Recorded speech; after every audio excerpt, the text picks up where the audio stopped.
Contaré un buen cuento de una mujer contando que al final de su vida,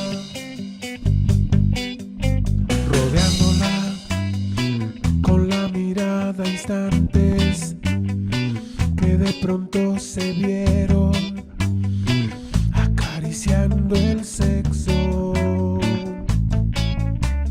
Marilyn, este era su contrato, con pintura amarilla a preparar las fotos, rodeándola sin permitir sorpresas. Si se debía a uno, se debería a todos. Marilyn, te deberé mis penas, de mi pareja ajena, hacer como en el poste. Marilyn, te deberé mis penas, de mi pareja ajena, hacer como en el poste.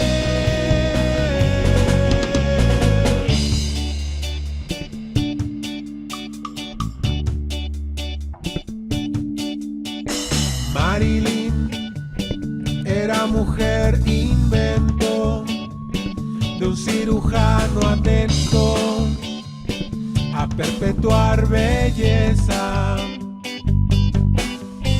haciéndola como hacer palomitas, que es otro buen invento de imperio decadente. Marilyn no era quien tú piensas, era mejor por dentro que tu mejor intento. Deseándola me pasaré la vida, y te lo digo, amiga, tú eres en quien pienso. I will not be punished or trying to hide it, enjoying myself as fully as I wish or want to. I will be as sensitive as I am without being ashamed of it. Marilyn, te deberé mis penas, de mi pareja ajena, hacer como en el poste. Marilyn, te deberé mis penas, de mi pareja ajena, hacer como en el poste.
Comunidad en Resistencia, soy Federico Cruz, su brujo de lujo o brujo de cabecera.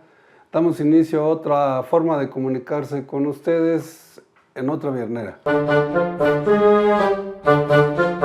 Siempre es interesante reconocer en nuestros personajes latinoamericanos, reconocernos en ellos. Uno de ellos es José Mujica, el expresidente de Uruguay, y en su edición del 17 de noviembre de este domingo, El País saca una entrevista con él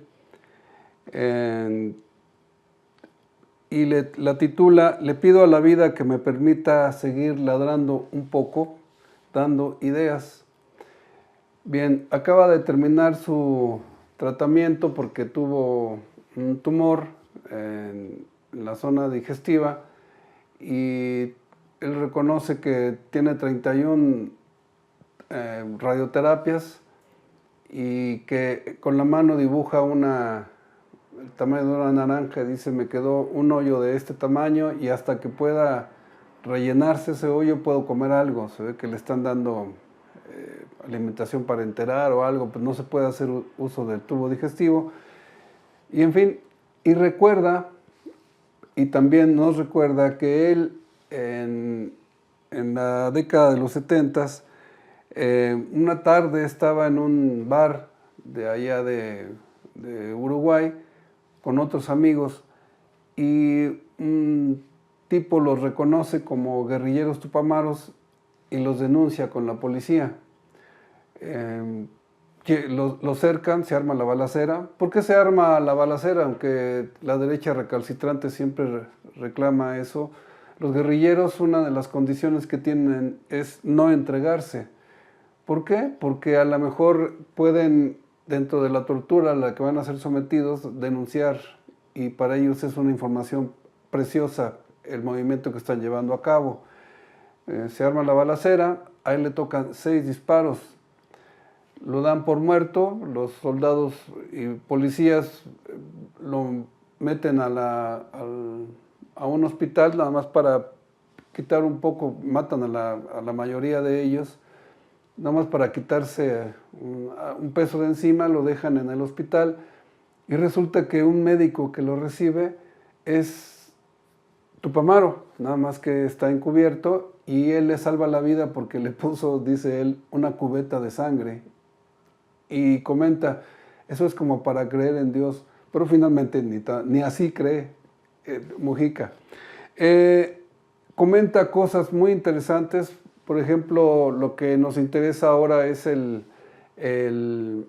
tuvieron una reunión los líderes del mundo.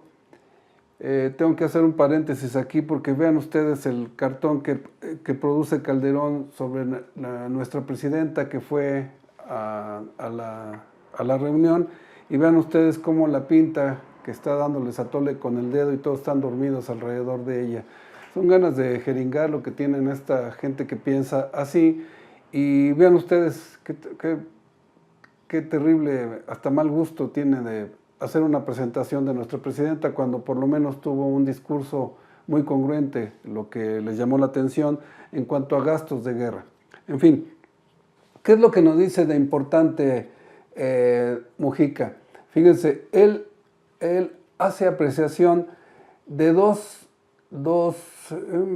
formas de comunicarse que tienen los uruguayos y los argentinos, que eso siempre me llamó la atención. Ellos le llaman, por ejemplo, cuando se preguntan entre ellos o le pueden preguntar a uno una cosa imposible, oye, ¿y tú piensas volverte de la derecha? Y contestan, ni en pedo. O sea, si uno está borracho, aún así tiene uno cierta congruencia, entonces por eso es ni en pedo. Pero tienen otra expresión que se llama estar en pedo. ¿Y saben a qué le llaman a eso? A perder el tiempo, pero con compañeros de hace mucho tiempo y que se está perdiendo el tiempo platicando lo que se ha vivido, lo que no. Eso le llaman ellos estar en pedo, porque da mucha alegría hacer la concordancia con los amigos de siempre, con los que ha vivido muchas cosas. Eso se llama estar en pedo. Bien, estaban en pedo en la mesa y pues así como les fue. Él tiene 54 años después de que le pasaron eso de los disparos, estuvo 13 años preso que él platicaba con las hormigas y le indicaban las hormigas que venían las cucarachas y los ratones, que eran sus amigos. En fin, un tipo totalmente fuera de serie. Y hay una cosa importante que por eso mencioné lo de Claudia Sheinbaum, que estaba en la reunión, porque le preguntan cuáles de los líderes que él conoció les impresiona. Uno de ellos es Lula, que a la fecha todavía es su amigo, y él dice, es que tenemos muchísimo trabajo porque ahorita están personajes como Milei en Argentina, y nos consume tanto el trabajo de Latinoamérica, del escritorio, que no tenemos tiempo de ver otras cosas, otras alianzas con otras personas que piensan igual que nosotros. No estamos perdiendo terreno, sino que simplemente es muy difícil. Tenemos mucha cantidad de problemas en Latinoamérica. Y fíjense a quién también le llamaba la atención: Barack Obama. ¿Por qué? Porque cuando lo vio en una reunión que tienen de presidentes, él le menciona, oiga, por favor ayúdenos a dos cosas. Una, desarrollar por medio de inversiones Centroamérica, y la otra, detengan la inmigración, porque si no va a ser terrible para nosotros, para nuestros pueblos. Y que Barack Obama le contesta, sí, lo entiendo perfectamente, pero vaya y dígaselos a los republicanos, me van a bloquear. Esto es importante porque luego mucha gente cree que los presidentes tienen totalmente todo el poder. No, simplemente es eso. Bien, el comentario que hace Mujica dice, el tipo veía los problemas, y nunca voy a olvidar esa respuesta que me dio. Bien, cuando él está planteando que si tiene sentido la vida, y él dice, claro, hay que darle un sentido a la vida, porque no es, ahora que acaba de pasar el Buen Fin, no es pagar cuotas, algún pago que se hace de una televisión, no, es darle un sentido a la vida. Por ejemplo, dice, yo traté de cambiar las cosas y no pude cambiar un carajo. Esos son los hombres que son importantes. Cuando al final de su vida, él ya siente que pues es muy difícil el tratamiento que le dieron para la supervivencia, y que él trató de cambiar y no pudo. Bien, pero sí por lo menos lo trató, y eso es lo que dice cuando le habla a los jóvenes, que tengan una forma de vida que tenga futuro. Eso es lo que él pudo hacerlo. Traté de muchas maneras y no pude, pero sin embargo, fíjense nada más la capacidad de filosofía que tiene este hombre. Dice, lo único que estoy seguro es que siempre les he dicho a los dirigentes principales que vean la manera en que haya gente que lo siga a uno, en este caso a él, y formar gente y totalmente separarse ya de lo que es la política. Dice, lo que me queda de mucho orgullo es que muchos jóvenes que ahora están integrados al gobierno están creyendo en mí y lo que yo dije. Eso es la máxima aspiración que uno puede tener de político, que lo recuerden gente, él que ya está pasando los 80 años, tiene gente menor de 30 que cree en él. Eso es Mujica, y eso es uno de los ídolos, una de las gentes que les digo que se puede repercutir en nuestro pensamiento, uno de los grandes políticos y pensadores que tuvimos en este siglo, el famoso José Mujica. Ahora vamos a ver algo importante de, como les digo, cómo fue la forja de la plática de hoy. Hay una mujer que me gusta mucho cómo escribe, es Irene Vallejo. Irene Vallejo tiene un título, ella es autora de un libro que se llama El infinito en un junco, que es un título poético de lo que es un libro, porque antes los primeros libros se hicieron en junco, en el Nilo, que había muchos libros que se empezaron a hacer ahí, por eso se llama así poéticamente El infinito en junco. Entonces, ella nos menciona en este artículo que saca el domingo también, igual lo que leímos de Mujica, ella se refiere a un libro de Platón, los diálogos de Platón. Y les voy a decir cómo hago mis estudios, como les he dicho, para poder platicar con ustedes. Acudo a mi libro de la editorial Gredos, española, y vean, aquí tiene la marca la etiqueta que les pone Carla. Aparte de dedicarse al arte, me cuida mucho mis libros.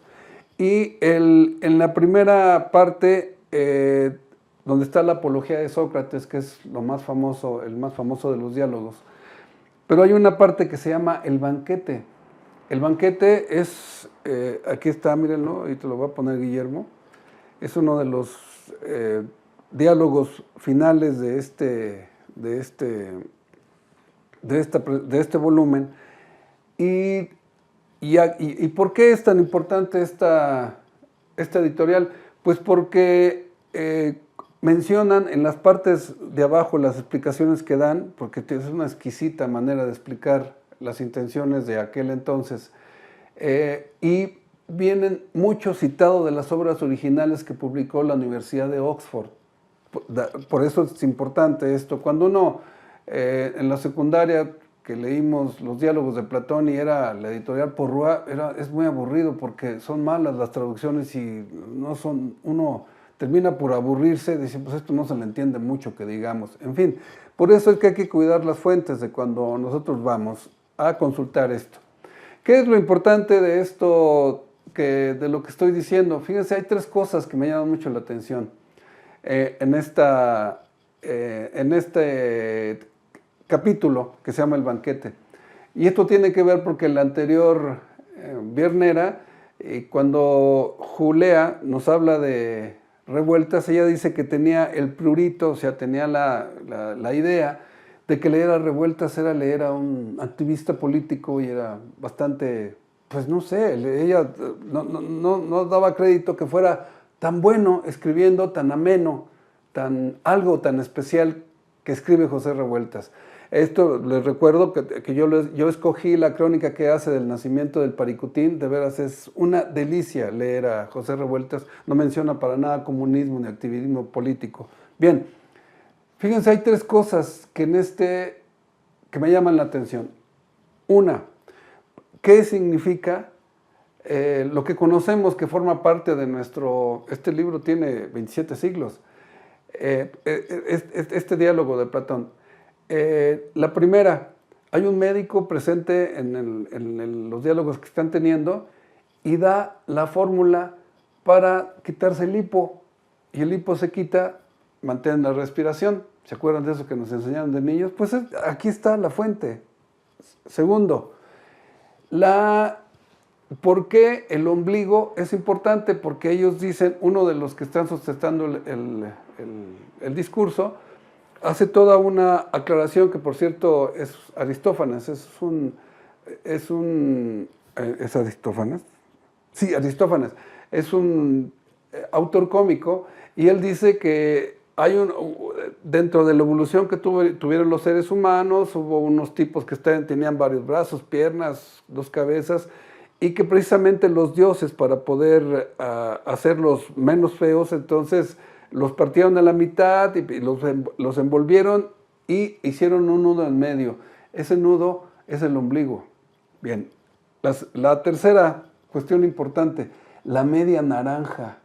¿Se acuerdan que es una manera de decir la otra parte de ti, lo mejor de tu amor, algo así, es una canción?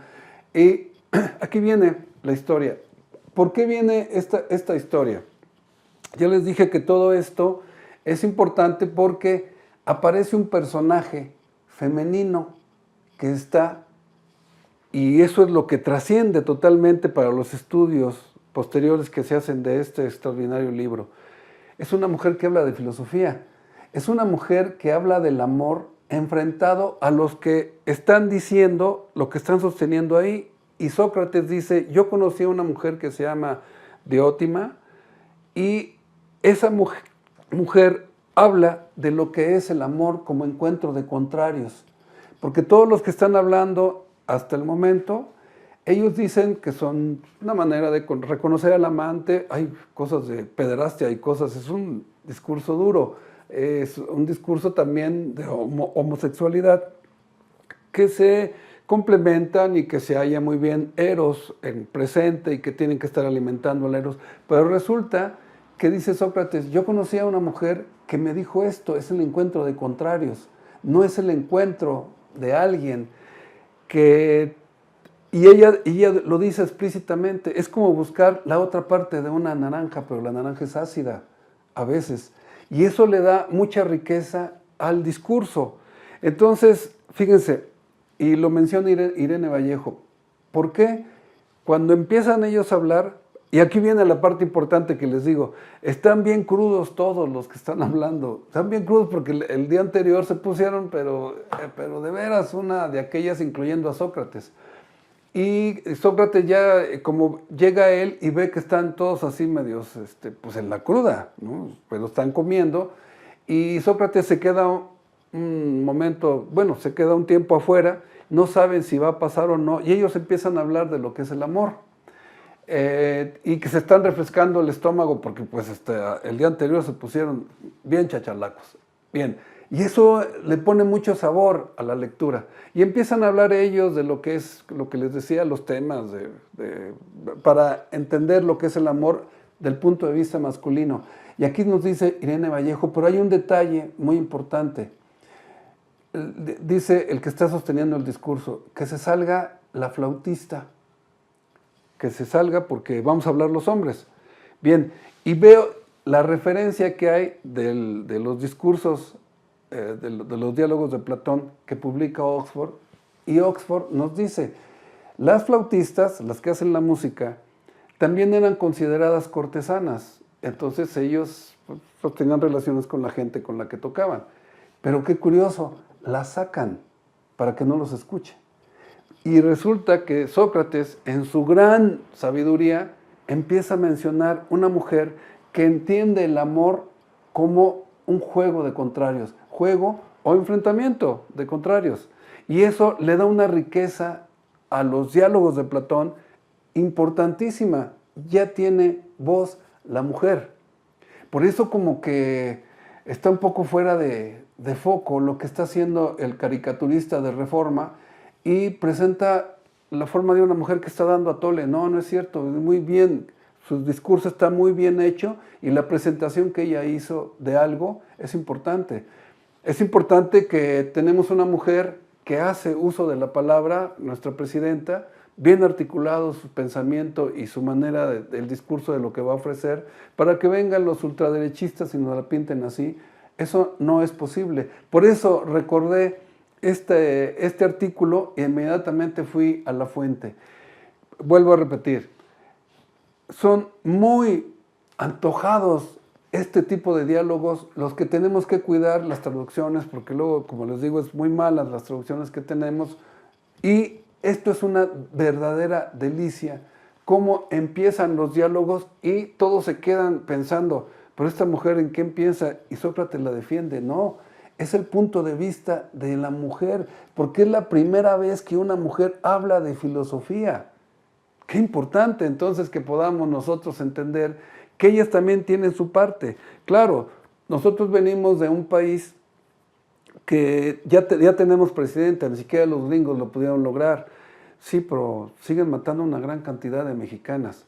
Les recuerdo una cosa que para mí es dolorosa. Una parienta allá en San Luis Potosí, imagínense la calaña moral que tenía esta parienta, que era de mi generación, era prestamista, ven la calaña moral, tenía una sirvienta que le llamaba hija para no pagarle, así le llamaba. Ella la acostaba en el suelo, en el baño, me acuerdo. Yo tenía 3, 4 años y yo decía, aquí algo está mal. Y no le compraba zapatos. La calle donde vivía, ella no estaba pavimentada ni tenía adoquín, que era lo más común que teníamos nosotros en los barrios tradicionales allá en San Luis. Esta era pura tierra.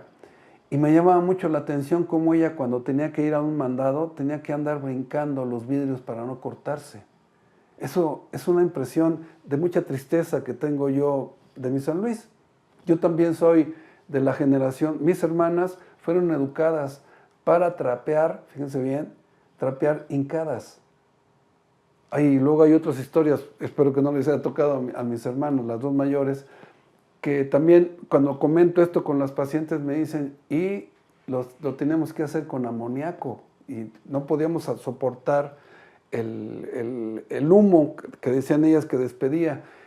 Pero ¿para qué era eso? Para que brillara la piedra, para que el hogar se viera bien limpio.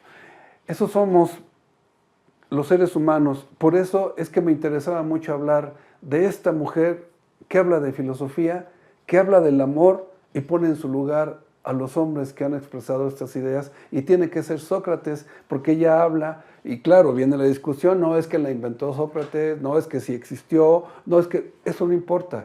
El punto de vista femenino importante, que es lo que tenemos que ver.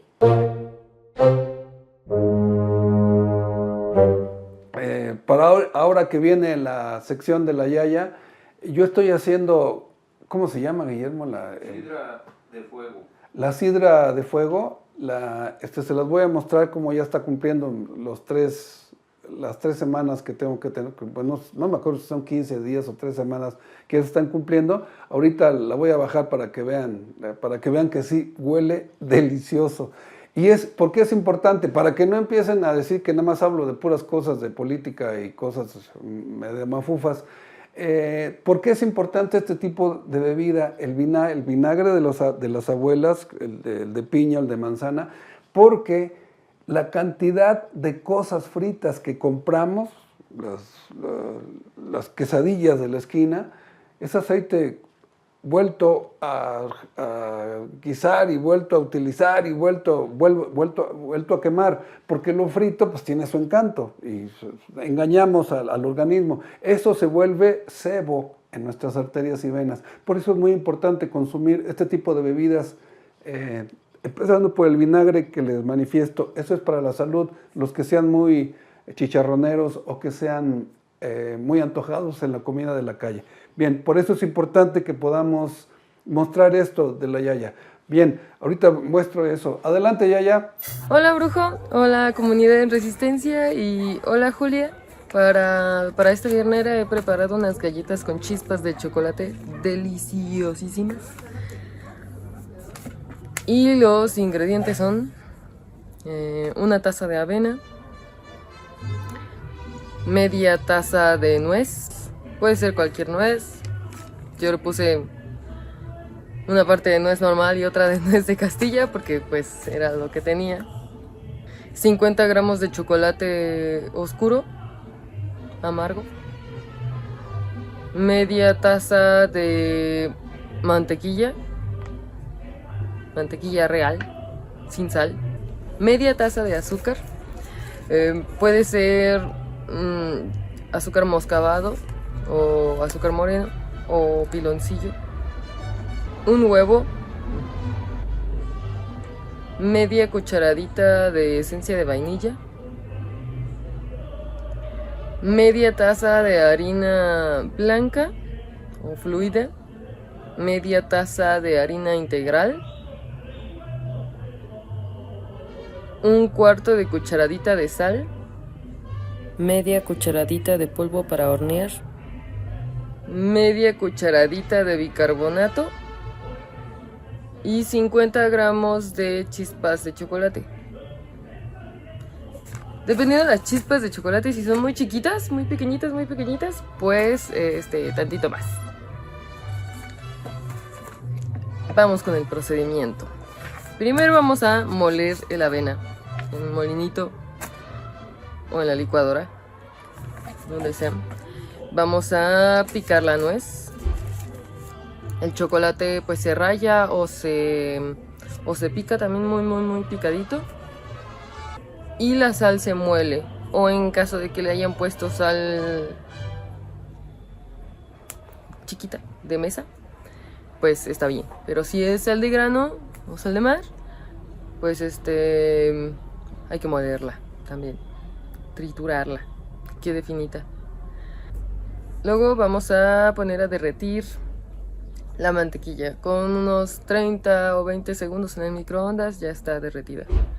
Y poco a poco hay que irle agregando el azúcar, así poquito a poquito, mientras se va batiendo. Ya viene integrado todo, ya viene integrados los dos ingredientes. Vamos a irle agregando el huevo y la vainilla también poco a poco, irlo integrando y que se vaya mezclando. Reservamos. Ahora vamos con los ingredientes secos y vamos a combinar la harina integral con la harina blanca, con la avena, la sal molidita, el polvo para hornear y el bicarbonato. Mezclamos todo bien. Y ya teniendo las dos mezclas, tanto la húmeda como la seca, ahora sí las mezclamos poco a poco, ¿no? Vamos a batir, vamos a irle agregando poquita harina y batiendo, y le vamos agregando harina y seguimos batiendo, y así, hasta que ya esté todo bien integrado. En algún momento de la integración entre estos dos ingredientes, la masa se empieza a hacer bueno, más dura, ¿no? Más espesa. Como lleva mucha harina, se hace muy espesa y tal vez la batidora ya no ayude. En esa situación, pues recurrimos a usar una palita y mezclar bien. Una espátula, una palita, lo que sea, que nos sirva para mezclar bien los ingredientes, que no se queden partes secas, sino todo bien integrado. Y pues ya está. Entonces ahora nomás falta agarrar la masa, hacerla bolitas. Como no es muy pegajosa, entonces no hay problema o conflicto de que vaya uno a acabar con las manos todas batidas. No va a pasar eso. Entonces nada más pues agarran bolitas y del tamaño que quieran las galletas las hacen. Hacer una bolita de este tamaño hace que la galleta, bueno, una bolita de este tamaño así la masa, y luego meterlo al horno, ya la galleta sale algo así. Entonces tenerlo en cuenta para a la hora de ponerla en la bandeja, hay que dejar espacio para que no se peguen entre galletas, ¿no? Y bueno, sería eso, de acomodarlas bien. Les pueden dar la forma que quieran. Si tienen moldes de galletas, pues cortar la masa con sus moldes de galletas. Yo no tengo, así que tuve que darle las formas con la mano. Y ya, la bandeja pues la engrasamos. Se ponen las galletas, o bueno, la masa. Se mete al horno y debe ser a 200 grados centígrados por 15 minutos. Si hay que respetar este tiempo, tal vez pueden ser 5 minutos más, 20 minutos, el tiempo que tarden en cocerse las galletas, pero sí hay que sacarlos cuando todavía están pues medio blanditas, porque afuera se van a secar y se van a endurecer. Ya va a estar cocida la masa, nada más falta que se endurezcan tantito y ya. Pero si la dejan mucho, no sé, unos 10 minutos más en el horno, pues se pueden hacer como secas las galletas. Entonces si las sacan así a los 15 minutos, 20 minutos, están perfectas para sacarlas, que se enfríen y ya después probarlas y que queden deliciosísimas con esa textura de galleta no seca, pero cocida.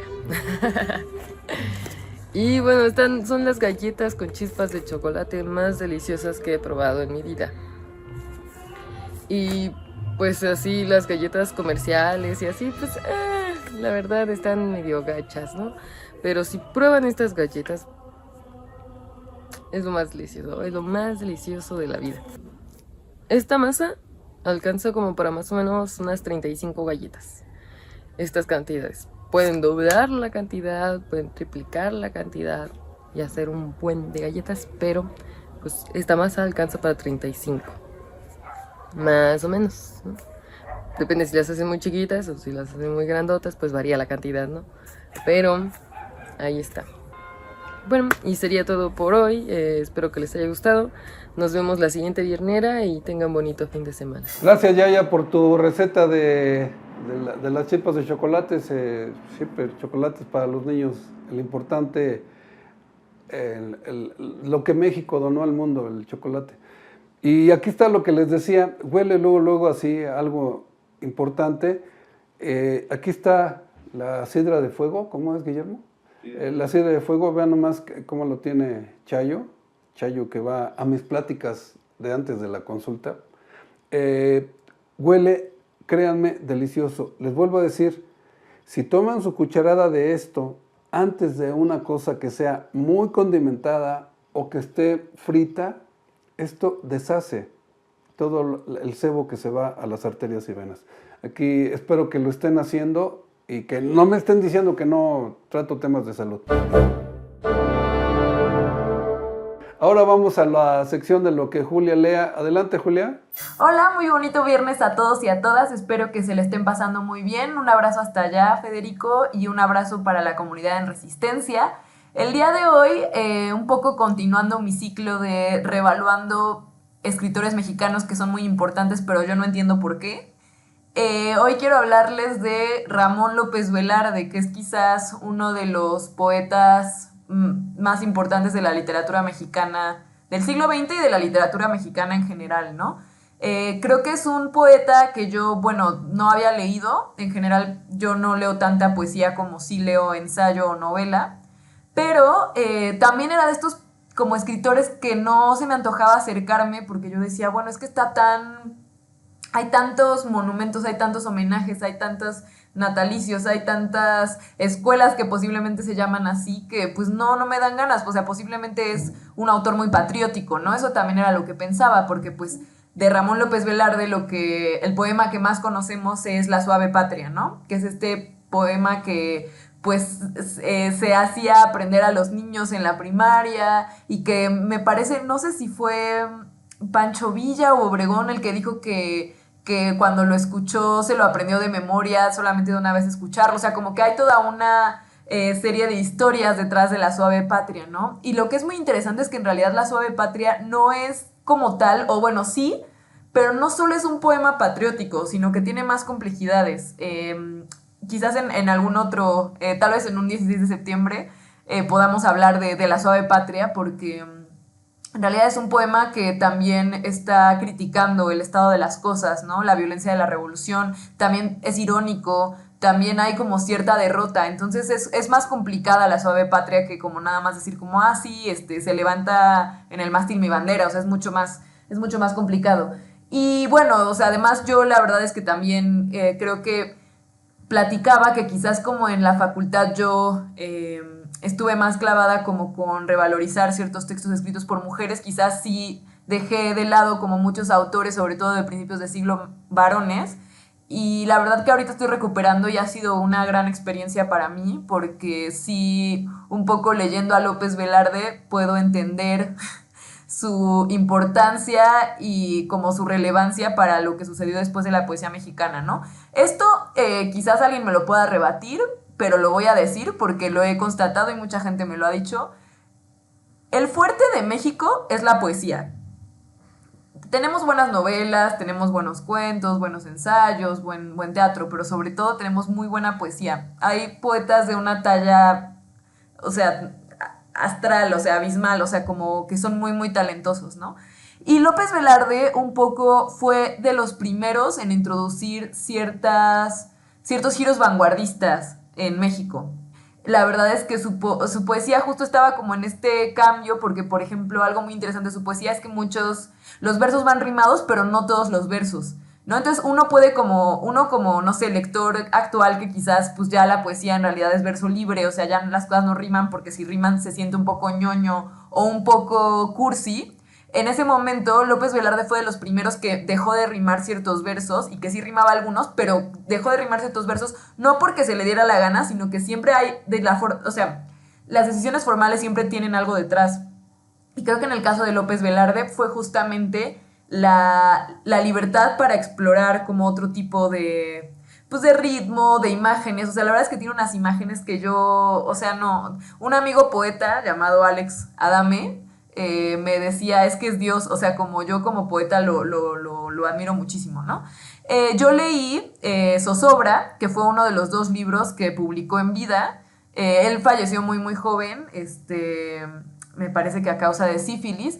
Y también es importante decir que hay la Casa del Poeta, que es una casa que está en la calle Álvaro Obregón, en la colonia Roma, muy cerca del péndulo de la Roma. Es una casa donde se hacen actividades en torno a la poesía y se llama Casa del Poeta Ramón López Velarde, porque ahí vivió Velarde sus últimos años, ¿no? Entonces también ahí hay un museo muy interesante sobre Velarde, y sobre todo hay muchas actividades. Entonces yo se los recomiendo si un día quieren ir. Luego se hacen lecturas de poesía con poetas muy, muy, muy brillantes. Por ejemplo, hace como 2 semanas hubo una a la que yo no pude ir, con Francisco Hernández, que Francisco Hernández es así maravilloso, maravilloso, ¿no?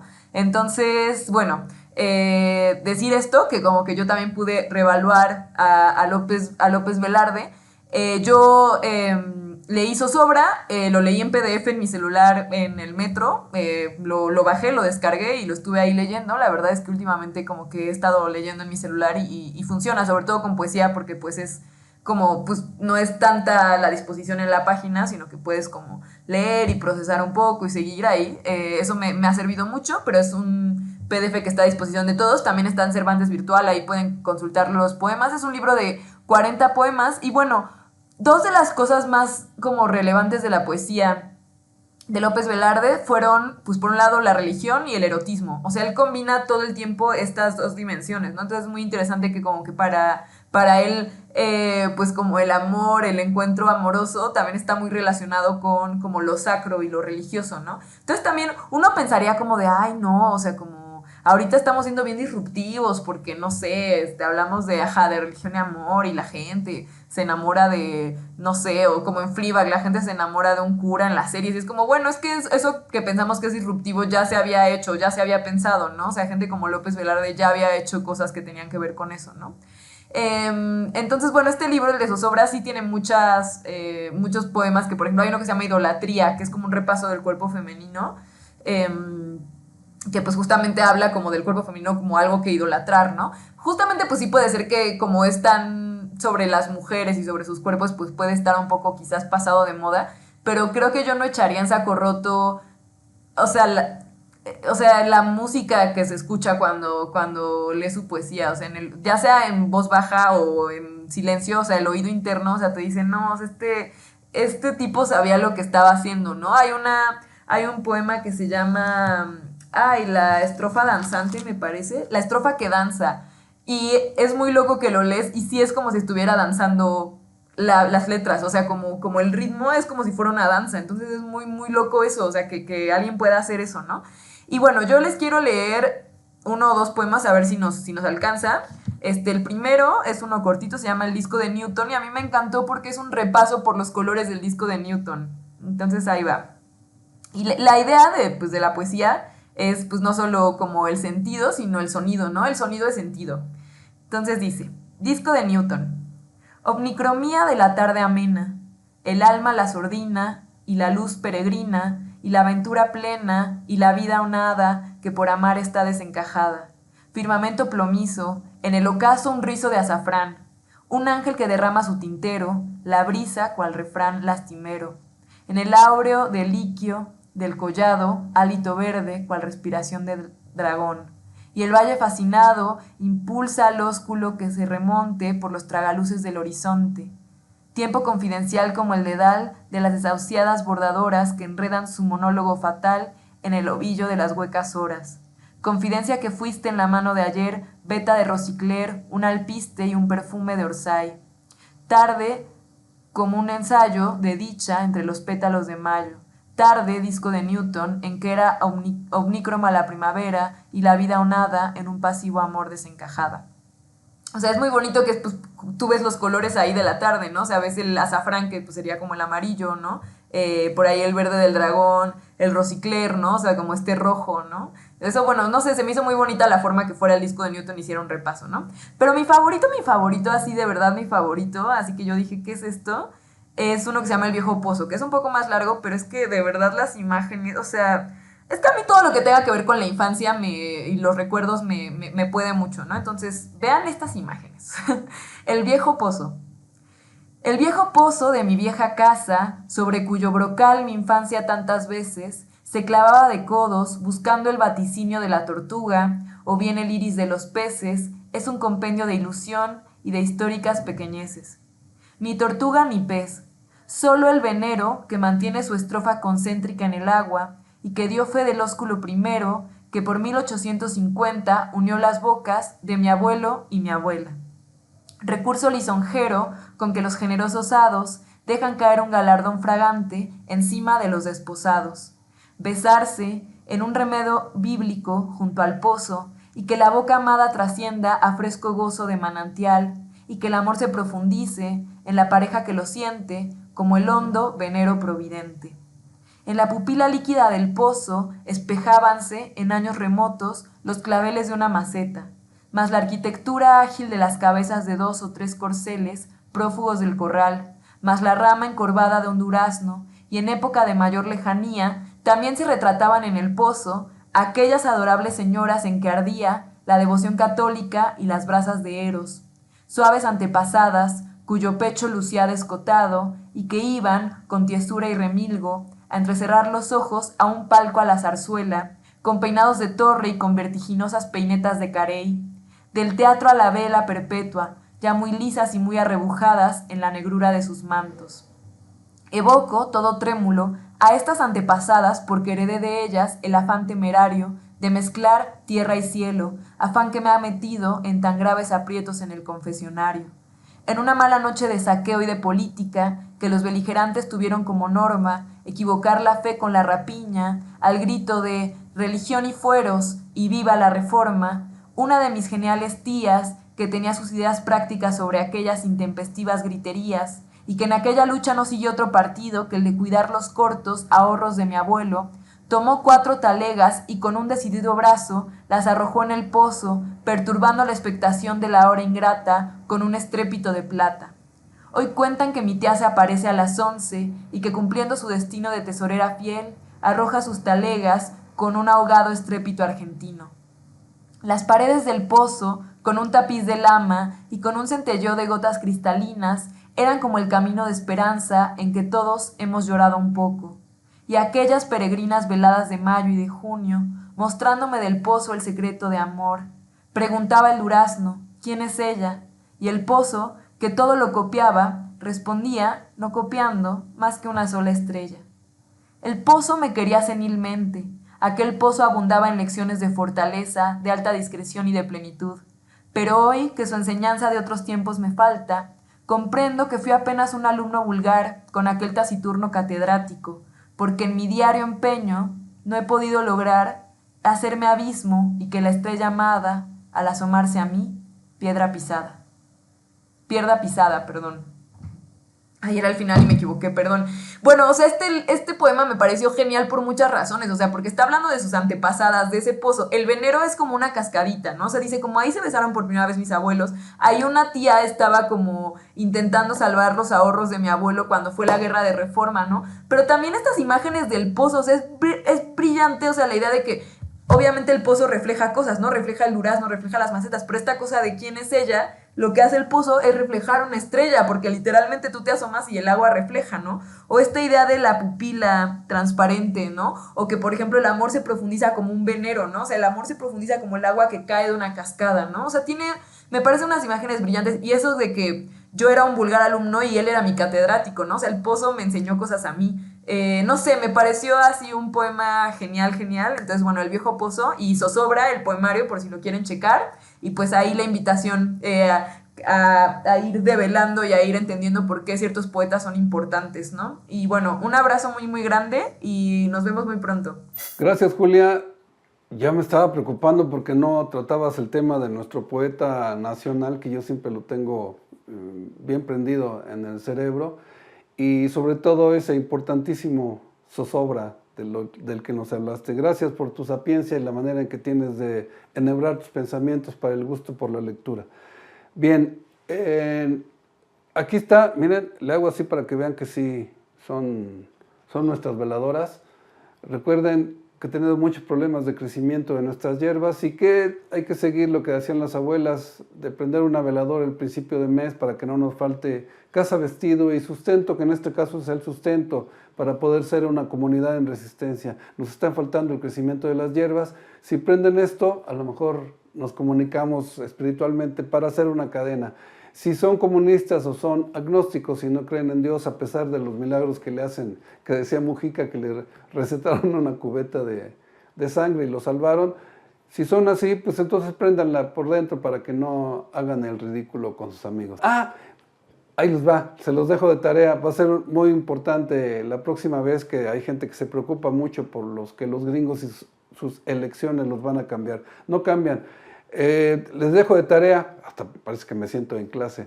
Hay una película de los 80s, creo que es de los 80s, de Burt Reynolds, ya lo pondrá Guillermo aquí al lado, que se llamó Amarga Pesadilla, que son los hillbillies, unos ciudadanos de Estados Unidos, montañeses. Por ahí va la historia que les voy a contar para un tipo que ayuda a Trump en sus desgracias que se le ocurren. Esa es la tarea, véanla, es muy interesante la película, para los que están chavos y no creen, hay películas interesantes, gringas incluso, ¿eh? En fin, soy Federico Cruz, su brujo de lujo, estuvimos en otra forma de comunicarnos para nuestra comunidad en resistencia, que es La Viernera. Nos abrazamos en esta y nos abrazaremos en la siguiente.